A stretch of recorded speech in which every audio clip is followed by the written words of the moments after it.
Hello and welcome to Fixing South Sudan, your ideas for building the new nation. I am Adingor. This week on Fixing South Sudan, heads of the states of IGAD arrived in Juba to kick off the Sudanese peace talks. But what happens at the airport when there's too much traffic or congestion? How can more convenience be brought to the Juba International Airport? With us in the show, officials of ZAS Juba, the ground handling company which recently introduced the buses to the airport. That has changed the face of the airport and everyone is speaking about it. So do we. We are having the pleasure of introducing the managing director of ZAS Juba Limited, Chol Ajang Demach, on my left. Welcome to the show. Thank you. And we have Peter Ye, legal advisor, ZAS Juba Limited, to my right. Welcome to both of you, and welcome to Fixing South Sudan. And without wasting time, we speak about the Juba International Airport and your ground handling agency, which is growing in prominence, and what people remember, which is a successful intervention, is the bringing of the buses by ZAS. Welcome to the program. Thank you, Madingor. So tell us about ZAS and what the services that you offer. Thank you. Thank you for Fixing South Sudan. Thank you for giving us the chance to show in your program today. ZAS Juba Limited is part of ZAS Aviation Group. It's incorporated in South Sudan in 2012 after independence. ZAS was operating in Sudan before independence of South Sudan. But when the board of directors saw that South Sudan is going to secede from Sudan in 2011, they make the plan to incorporate another company and call it ZAS Juba in South Sudan. So in 2012, it was incorporated and operating fully now at Juba International Airport. What is it offering? We offer a lot of ground handling services. We are the biggest by nature. We are the biggest ground handling company in South Sudan. We have full set of all type of ground equipment, from high loaders to all the equipment that you see around the airports. ZAS is the one providing them. We can handle any type of aircraft, from a small Cessna to 747-400 or Illusion 76. And to a layman explanation of your services, yes. So a plane lands at the Juba International Airport, and of course people cannot disembark without your services. Absolutely. I see, Comrade Mading, people travel a lot, but they don't know what goes behind the scene. Before you take off, and that aircraft that you normally use to go to Entebbe or Addis or any other places, there is a lot of work that goes on behind the scene. So for us in ZAS, for instance, we handle so many aircraft and many airlines here at Juba International Airports. We do the ticketings, we do the check-ins, the aircraft itself, when it lands, we're the one who receive it. We do the check-ins, we offload the luggage, we offload the cargo, we do the make sure the fuel is being done, the load control is being done, the manifest is being done, the coordination, the work between the towers and the departure track, we're the one who do it. So there is a lot of work going about 1 hour before the flight lands and another 30 minutes after the flight landed until the time the flight takes off. You have a lot of responsibilities at the airport, and this is not an easy task. No, it's not. Absolutely not. It takes a lot of work. For instance, in ZAS, if you look at us, we have about 139 employees. And that's why I said earlier we are the biggest one in South Sudan. And you cannot have 139 employees if there is no work and a lot of tasks that they go. But they are divided in different departments: the cargo department, the lost and found departments, the ground handling department, the equipment, and the operation rooms. I think you have visited and you have seen it. And so there is a lot of work that go in. We are going to come in and talk in details about some of the services and also some of the challenges, but tell me about your initiative to bring buses in collaboration with Civil Aviation Authority. Yes. And this is a recent phenomenon and one that has changed the face of the airport. What can you say about that initiative? It is a very good initiative, and actually, in this regard, I would like to thank my chairman, Mr. Sharif Zarkani, the board of director chairman for ZAS Group. We talked together, and me and Maulana Ye, and agreed that Juba International Airport, in order for it to meet the international standards of the airport operators, there is certain things that have to go into the place. And one of them that was lacking at Juba Airport is the issue of buses. When we introduced the buses last month, I see a lot of common people were saying, but the distance is too small. Why do you need the buses? But as for regulation of IATA, which is the International Organization for Air Operators, you use the buses at the airport in the safety concern, not the distance. So when passengers come, they have to disembark into a safe location, which is the bus or a terminal or gateway. So if we don't have a gateway, then it is better for us to introduce the buses so we can elevate Juba Airport to international standard, and that's what we did. We brought 4 buses. 2 are now here, the one we introduced last month, and another 2 are coming. And how much difference is being made by? Big differences, especially when it's raining. You know, a lot of people in Juba Airport, when it's been raining for the last 2 weeks, like crazy here in Juba, and people used to run from the terminal into the aircraft or back from the aircraft into the terminal. But now with this introduction of the buses, it's make life easy for the passengers and improve the image of the Juba International Airport. And a lot of our partners from Fly Dubai and Ethiopian Airlines and Kenyan Airways, they are happy with this new development, and they're looking forward for more improvement that we can do. In this regard also, I would like to thank the acting CEO of Civil Aviation, Mr. Makir, for allowing us to get into this partnership and allow us to bring these buses so we can improve the image of Juba International Airport. So there's something going right, and there's still a lot that is going wrong. Yes. And there are a lot of challenges at the airport.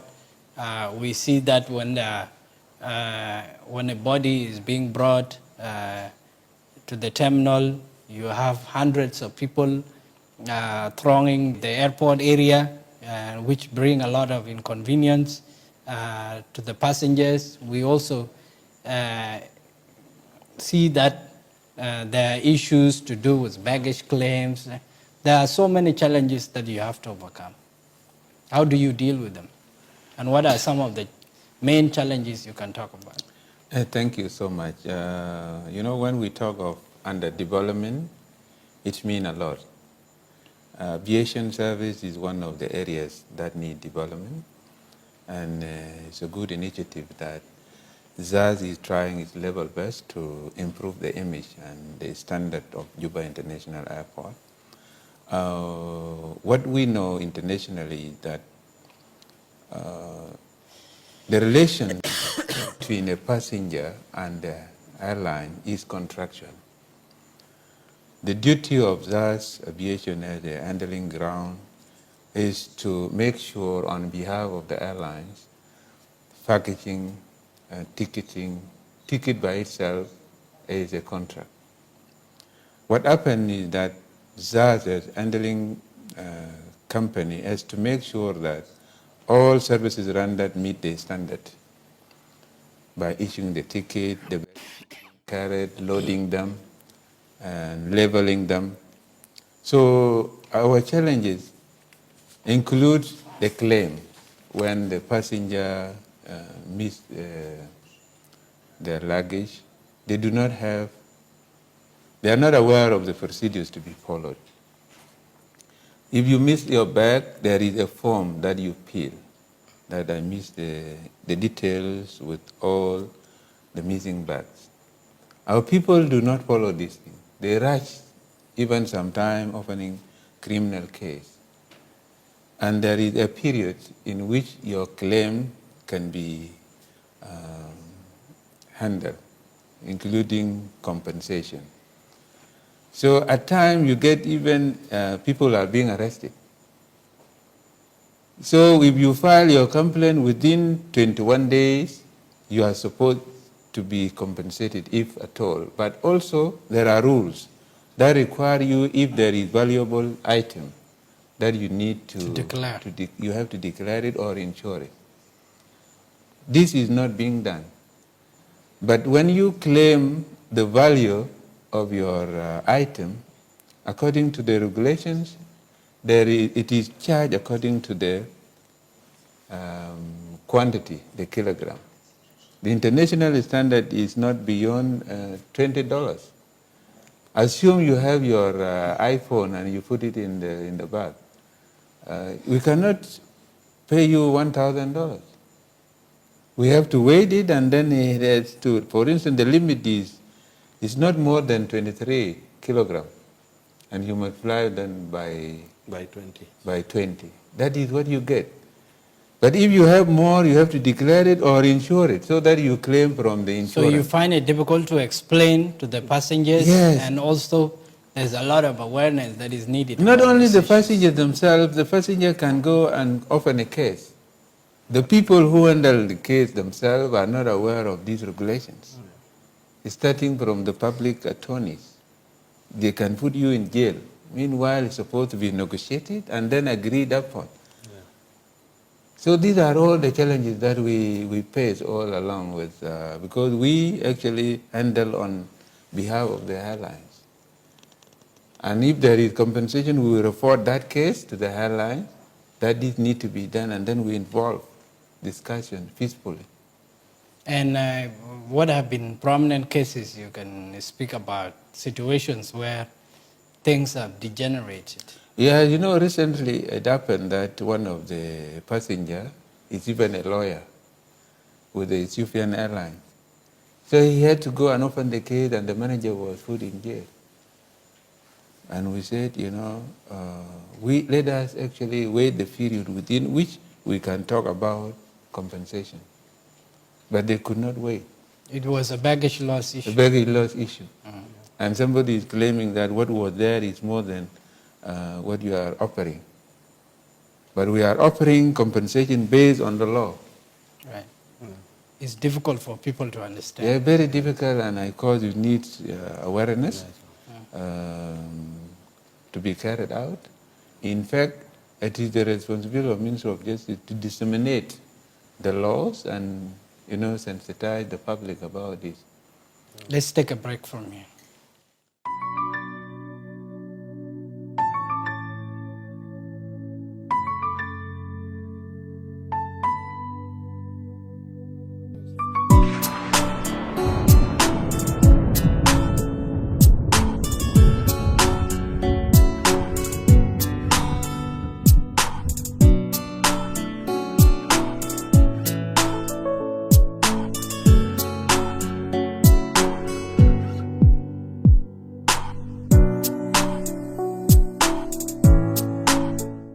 Welcome back to Fixing South Sudan, your ideas for building the new nation. I am Adingor, and with us in the show, officials of ZAS Juba, which is part of a larger ZAS aviation group, and we are talking about improving the airport or fixing the airport. What are they doing to make this goal a reality? And I'd like to come to the managing director, Mr. Chol. And when we talk about fixing the airport, we talk about addressing the challenges facing the airport. One of them is what I mentioned, the issue of the dead body being brought to the terminal, and hundreds, if not thousands, thronging the terminal. And sometimes some planes are being made to overhead, sometimes endangered. Yes. So what is your view about this? Thank you, Comrade Madingor. This is one of the biggest challenges that we are facing at Juba International Airport. Unfortunately, we have a lot of people seeking treatment abroad, and we have a lot of refugees from South Sudan who live in different countries. And every other week, unfortunately, may their soul rest in peace, we have a lot of dead body being brought back home for burial.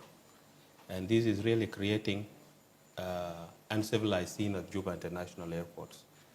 The families of the deceased like to come into the aircraft doors. Internationally, there is procedure to handle the dead bodies. It's a cargo. You can come. There is people like ground handling companies. We can handle your loved one body, take it all the way to the cargo site and deliver it to the to the families. But here in Juba, if one person starts things, everybody follow. So if you have one VIP or one big person that went to the aircraft door to receive his loved ones, everybody now want to do. Airport itself have a lot of rules and regulations that's supposed to govern it. That's why they issue badges for the airport. And they issue badges for different area at the airport. So not everybody is supposed to come even closer to the airport. This should change. It should change. What should be done?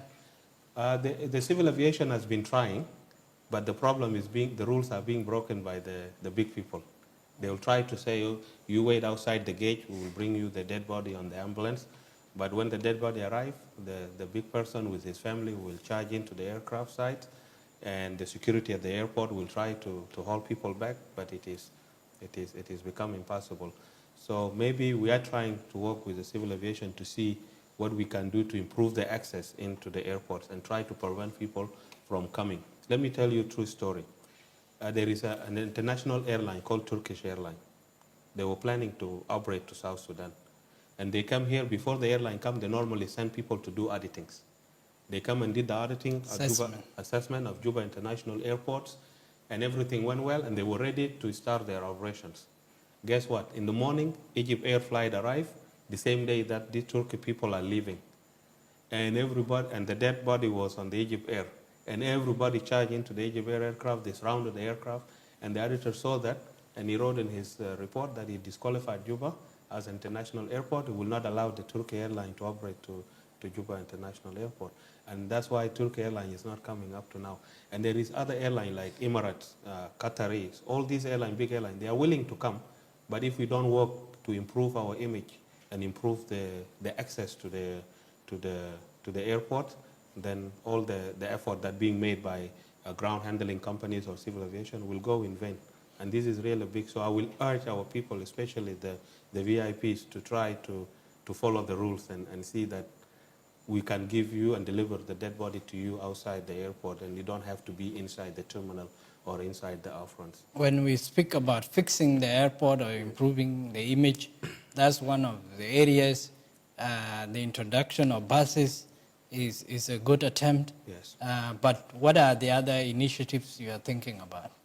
Or that you recommend to the civil aviation authority? We as ZAS, we already did that. We had a meeting with acting CEO of civil aviation. If you see Juba International Airport, the upfront is not the market. So the aircraft just park anywhere. This is against the rules of IATA. So we ZAS, we offer to use our knowledge, because we've been in this business for 40 years. And we offer them that we can bring some export from Egypt, because this is where ZAS is based, the headquarters of ZAS. They can come and do the demarcation of the airport by the aircraft size. So every airline, every type of the aircraft will know exactly where to park. The drivers know where to drive, because even there is a rule for driving inside the airports. There is a speed limit. It should be applied. There is a speed limit when you're close to the aircraft. There's a speed limit when you're far away from the aircraft. But the challenge comes when these big people come from outside with their drivers. They think they're still driving in Juba roads. They want to charge with high speeds, and even sometimes make the aircraft hit the brake and stop. In another airline, in another airport, you will be giving citation. You'll be giving ticket for making the pilot hit the brakes, but it's not there at Juba International Airport. So there is a lot of work that, as us, we're offering the South Sudan Civil Aviation, and try to work with them. And Honorable Acting CEO is really willing to open up and see where we can help to improve those shortcomings at Juba International Airport. Do you want to come in here? Yeah, you know, I think as the MD put it, ZAS is trying to do a lot. Last April, we went to WOW to render the same services. We went there in order to make preparation, make agreement with the local director at WOW International Airport. So, in fact, we have seen that ZAS is a real investor that should be afforded all the allowance given by law for an investor and protect them. So what is important is that as long as investors are protected and provide an environment companies like ZAS will do a lot. You could see this ground handling was not in existence in WOW because there were a lot of things. You use port tests. This is very risky. So with this capacity, ZAS is able to provide as long as, like he was saying, what we need is the cooperation. And so that you operate within the limits of the law, and also to be protected when people like were saying, some managers were being put in jail, although it is a civil case. So such kind of attitude, we need to change the approach. Right. Yeah. Let me speak about the capacity of the airport, and we were talking about the heads of state's visit to Juba, which causes a lot of congestion at the airport and, of course, a lot of inconvenience. What happens when there is such a major event that brings a lot of airplanes to Juba? What would you say about what has been your experience, like in the case of the launching of the Sudanese peace talks? The thing is a matter of following the rules. The security knows what they are doing, the ground handling knows what they are doing, but as he said, these equipment are insured. And when you handle them, there is a space given to them. So it is a matter of regulating the system, putting the system in place, so that everyone knows what they are doing. But when the system is challenged, there is inconvenience, people are not able to travel in time, and what has been your experience in the case of the heads of states visit? The experience every time Their Excellencies come to town, or Mr. President General Salva Kiir leave town, it becomes chaotic at Juba International Airports. And I think this is due to poor planning. Because what it is, people need to understand, yes, we need to welcome the dignitaries and welcome Their Excellencies into the country or let them leave. But we should not create the inconvenience for the people and the passengers and the airline and the ground handling, because it costs a lot of money to do all this. Like, for instance, yesterday, when the airport was shut down, you have Tongping Road is closed. You have Crown Road to Airport Road to town is closed. And you have a passenger that have a flight, Egypt Air arrive at 9 in the morning, supposed to leave at 10 in the morning. Passenger traveling to Egypt maybe have a connection in Egypt to another destination, let's say London or America or Paris or anywhere. But now he is unable to arrive to the airport on time because he's being chased away. Just go back. Nobody even want to listen to him and then show the ticket that I'm going to the airport. I will urge our authority to try to coordinate the airport movement when the VIPs are coming to town or leaving the town. At least one road should be opened to access the airport, in and out of the airport. But you cannot close the whole airport to allow the VIP to leave. And then now, this is creating problem for us as a ground handling, because I will have a lot of passengers that miss the flight. They will come and complain, and then they will miss their connection flight. This will cost money for the airline, because when you come and you miss your connection, you have to be put in the hotels, you have to be accommodated, you have to be provided with food, and the airline will travel with empty seat. This is a loss for the airline. And the connection. And the connection that the passenger will miss. So it is creating a lot of big problems that people don't see. So instead of just closing the road and say, go back, go back, go back, they should have a better coordination with civil aviation. Actually, the point is making there's a lot of impunity. Yes. The way the people behave, or the officials, there's a lot of feeling of entitlement. Yes. That it has to be me first or what I want first. Yes. What would you like to say about this? Suspicions is not enough. If somebody is suspicious of you, the only thing that person should do is to follow what is required, to check you and allow you to go. But if you say, mudding, you are not supposed to enter, why? Unwanted. Yeah. Unwanted, what's the reason? Yeah. Because you have the ticket and you are going. Like, for instance, if you miss the flight, I assume I have to attend a conference or a business meeting, yes, and your flight has interrupted it. People will actually sue you for the loss. Yeah. Yes. So that's why I was saying let us follow the rules, so that you have the entry point You explain why do you want to go to the airport. Yes. There, if you show your ticket or you show your badge, like he's the MD, he has the ID to enter. So that he goes and receive the people coming. Yeah. So if you don't allow him to go, who will operate the machines to handle the aircraft? Yes. So this is why I was saying let us actually stick to the rules. And then people who violate should be punished. Yes. But if you are just seeing me, maybe you don't know me, that is not enough. And you don't need to know me so that I enter. To add to your point, Molana, Yes. yesterday we allowed our employees to leave their houses at 5 a.m. and arrive at the airport around 6:30 before the road closure, because we knew when the road is closed, even these aircraft for VIP, we're the one who's going to handle them. We will not have employees inside the airport, but the security outside will not allow them to come because they don't even reason and want to listen. So the guys have to leave at 5 in the morning to make sure that they are inside the airport at 6. So when the roads are closed outside and when the VIP aircraft arrive, at least our staffs are inside there. A lot of coordination And we is stay needed. until around 8 p.m. yesterday, until when the President Burhani left. That's when we left the airport. And let me ask you this issue of, or this question of fixing South Sudan. If I put you on a spot and I say, can South Sudan be fixed in your area, what would you say? First of all, South Sudanese, they like good things. They have that, we love good things. What is lacking is the technical know-how. So I think it is very easy. Like now, there are a lot of improvements. Like he put before, if you introducing buses, we thank God that the civil aviation has allowed ZAS to operate the buses at Juba International Airport. So South Sudan can be fixed. It has started and we are doing it now. It's just a matter of time and opportunity to do it. Matter of time and opportunity. What would you say about fixing the airport and fixing South Sudan? We are fixing South Sudan, and it is self-evident that ZAS is already fixing South Sudan. Like I said earlier, we have 139 employees.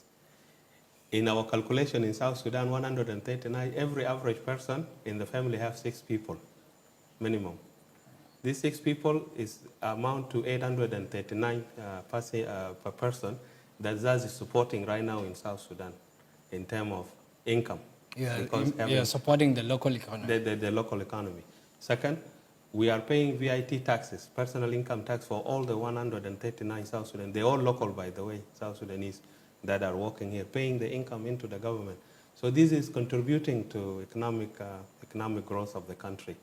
But at the same time, sometimes we are facing with challenges and unperceived charges that come from the city council or the mayor office or the NRA, or it scare the investors. Investors need to know the rules before the end of the year or the beginning of the operation. So at least I know my calculation. I know by the end of the year I will pay X numbers of charges or taxes. You are doing your best. Absolutely. To fix South Sudan. Yes. I'm afraid we have to leave it here. Thank you very much for joining us.